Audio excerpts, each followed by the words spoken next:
Hi friends, today బెండకాయ curry ఎలా చేసుకోవాలో చూసేద్దాం.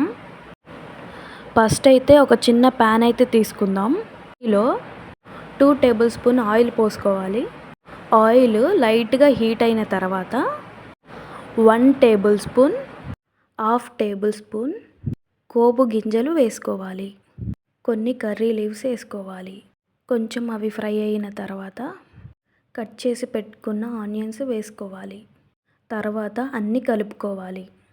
ఒక 2-3 మినిట్స్ వెయిట్ చేయాలి. ఆనియన్స్ అనేవి బ్రౌన్ కలర్ వచ్చేదాకా వేయించుకోవాలి. మళ్ళీ ఒకసారి కలుపుకోవాలి.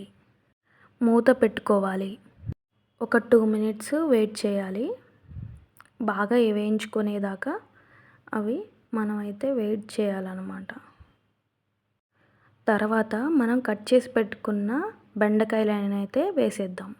ఇక్కడ చిన్న టిప్ అండి, బెండకాయలు అనేవి జిగురు లేకుండా ఉండాలి అంటే బెండకాయలు కట్ చేసుకున్న తర్వాత ఒక 20 మినిట్స్ అలా గాలికి ఆరబెట్టుకోవాలి.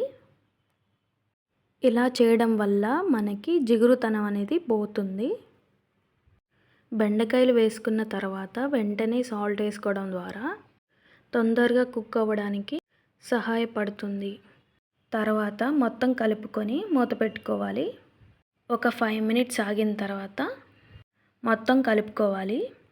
ఒకసారి చూసి కుక్ అయిందా లేదా సరి చేసుకోవాలి. తర్వాత పసుపు అనేది యాడ్ చేసుకుందాం. 2 టేబుల్ స్పూన్ల పసుపు వేసుకుందాం. వేసుకొని కలుపుకోవాలి ఒక 2 మినిట్స్. అలా కలుపుకున్న తర్వాత మూత పెట్టుకొని ఒక 5 మినిట్స్ వరకు వెయిట్ చేయాలండి. మనం ఇంతలోపు టమాటాలని కట్ చేసుకోవచ్చు. బెండకాయతో చాలా రకాల వంటలు అయితే చేయొచ్చండి. బెండకాయ ఫ్రై, బెండకాయ పులుసు, బెండకాయ బజ్జీ, బెండకాయ కర్రీ, బెండకాయ చట్నీ, సో చాలా రకాల వంటలు అయితే చేయొచ్చు. బెండకాయ కుర్కురే అని కూడా ఈ మధ్య చాలా వైరల్ అవుతుందండి. సో చాలా రకాల వంటలు అయితే చేసుకోవచ్చు. మనం ఇక్కడ బెండకాయ కట్ చేసి పెట్టుకున్న టమాటాలు అయితే వేసుకున్నాం. వేసుకున్న తర్వాత మనం కలుపుకొని మూత అయితే పెట్టుకోవాలి.